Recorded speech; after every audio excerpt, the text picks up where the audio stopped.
en est le signe. Bon, même lorsque il s'agit d'un thème qui a déjà été entreaperçu, comme le thème du gaucher qui apparaît à la fin du tiers instruit, eh bien voilà, on a le sentiment toujours d'une surprise. Quelque chose surgit qui n'avait pas été vu alors, et ce quelque chose, c'est le gaucher boiteux. Donc je te laisse nous parler de ce gaucher boiteux. De ce gaucher boiteux. J'avoue d'ailleurs, Patrick, que je suis moi-même gaucher, et comme j'ai été opéré de la hanche au début de l'année, je boitais beaucoup. Oui. Alors, comme tu parles d'arborescence et de bifurcation, je voudrais commencer à parler en prenant un exemple très simple de bifurcation. Si vous passez par Paris, et en particulier dans le 15e arrondissement, vous allez tomber obligatoirement sur une station de métro qui s'appelle Boucicaut. Et ce nom-là, c'est un nom propre, est un nom assez peu connu, et pourtant il mérite d'être connu parce que justement c'est un inventeur. Et il a inventé quelque chose que vous connaissez tous, parce que vous le pratiquez pratiquement 2 ou 3 fois par semaine. Il a inventé les grands magasins. Et en particulier, il a construit un grand magasin qui existe encore, qui s'appelle le Bon Marché. Donc il a inventé le grand magasin. Alors essayons de voir ce que ça veut dire, cette invention-là, de la grande surface. Alors la première idée que j'ai eue en voyant et en étudiant en lisant le roman de Zola qui s'appelle Le Bonheur des Dames et qui raconte l'histoire de Boucicaut, voilà ce qu'il faut dire. Eh bien, en lisant ce livre-là, on s'aperçoit que Boucicaut a inventé d'abord 2 ou 3 choses. Il a d'abord inventé de multiplier la surface d'une boutique ordinaire, c'est-à-dire il n'a fait qu'augmenter l'idée déjà là, et que d'autre part, il a rassemblé sur cette surface énorme la plupart des boutiques qui se trouvent dans la rue, c'est-à-dire les vêtements, l'alimentation, les outils, etc., bijouterie, tout ce que vous voudrez. Donc il a simplement eu l'idée d'élargir et puis aussi de minimiser, parce que le client ou la ménagère faisait des centaines de mètres ou même des kilomètres pour aller de telle boutique à telle autre boutique, tandis que là, précisément, dans un grand magasin, elle a tout à portée, c'est pas loin.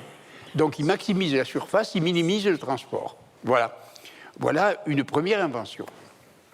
Et cette invention a un succès fou, parce qu'il ouvre le Bon Marché, et il disait d'ailleurs je vais organiser l'émeute. Effectivement, c'est une émeute, il a un monde fou, et il est très content de sa réussite, et tout le monde, à la fois, l'applaudit et le jalouse.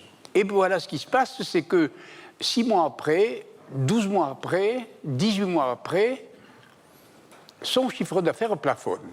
C'est-à-dire, il ne fait plus de progrès, et les comptes à la fin de la semaine ou à la fin du mois sont pratiquement toujours constants.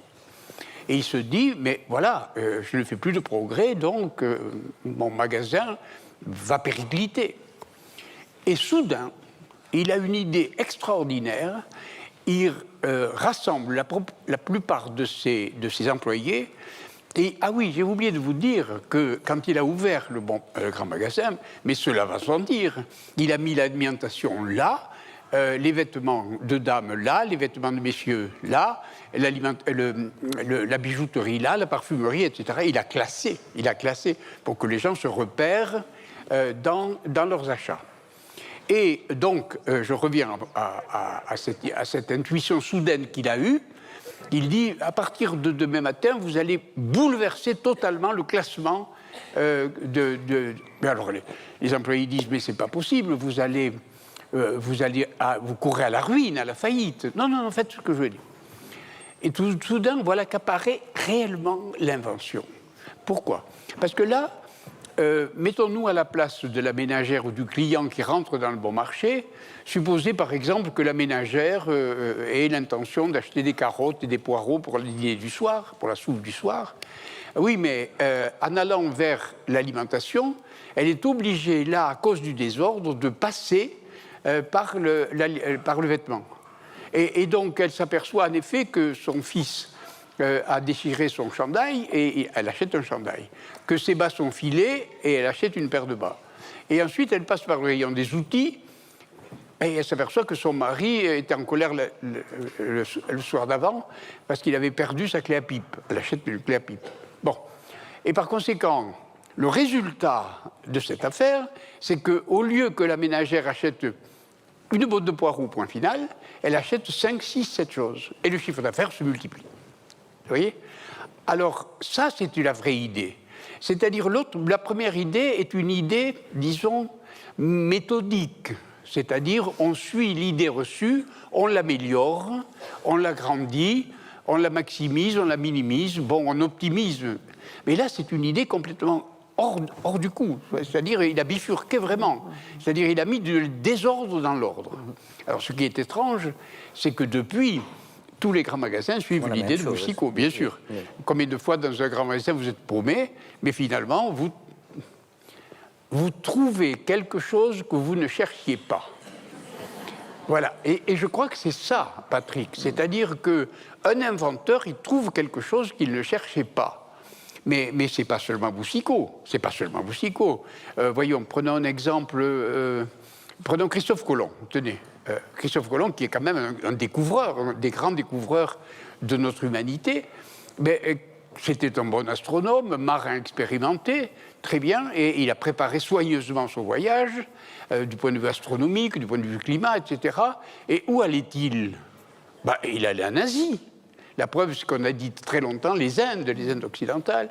Il allait en Asie, pourquoi? Parce qu'il savait que la Terre était ronde, et comme il savait que la Terre était ronde, et que les navigateurs accédaient à l'Asie par l'Est, et il comptait accéder à l'Asie par l'Ouest, il cherchait l'Asie et il a trouvé l'Amérique.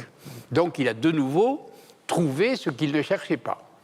Et on a là quelque chose déjà comme un des secrets de l'innovation dont tu parlais, c'est-à-dire cette espèce de bifurcation. On va à tel endroit et tout d'un coup, on bifurque et on trouve autre chose. Mais d'ailleurs, ce n'est pas seulement l'invention entrepreneuriale comme celle de Boucicaut ou l'invention géographique comme celle de Christophe Colomb, c'est purement et simplement l'invention scientifique aussi. Personne ne sait, mais certains gens le savent, que le fameux Newton, qui est un des grands inventeurs scientifiques du monde contemporain, était essentiellement d'abord un alchimiste. C'était un alchimiste. Et il se posait la question de tous les alchimistes, pourquoi certains corps réagissent entre eux et certains corps ne réagissent pas. Ce qu'on appelle en gros l'affinité maintenant. Eh bien, il cherchait dans la nanotaille, dans le petit.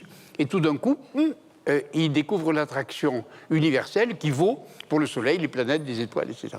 C'est-à-dire, il change complètement d'univers. Vous voyez, là aussi, il y a une bifurcation considérable.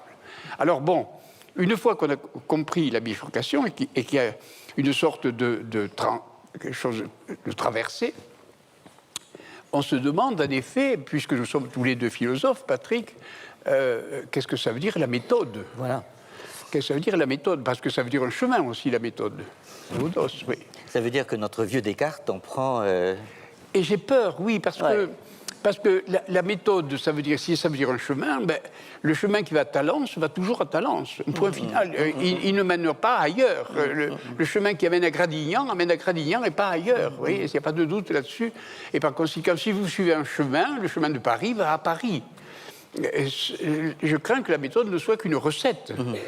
Et la recette de la tarte de tatin vous amènera toujours à faire une tarte tatin, il n'y a pas de doute. Et bien, si vous suivez très très bien la recette, elle sera même excellente, vous voyez ce que je veux dire. Mais comment on fait les sœurs tatin? Justement le contraire. Les sœurs tatin ont raté. C'est-à-dire, d'une maladresse, elles ont retourné la tarte. Elles ont été maladroites, enfin gauchères. Voilà, c'est ça. Vous voyez, bifurcation boiteux, sœur tatin gauchère, oui. La maladresse. La maladresse. Je ne crois pas, en effet, qu'il y ait une méthode pour inventer. La méthode permet de résoudre des problèmes qu'on connaît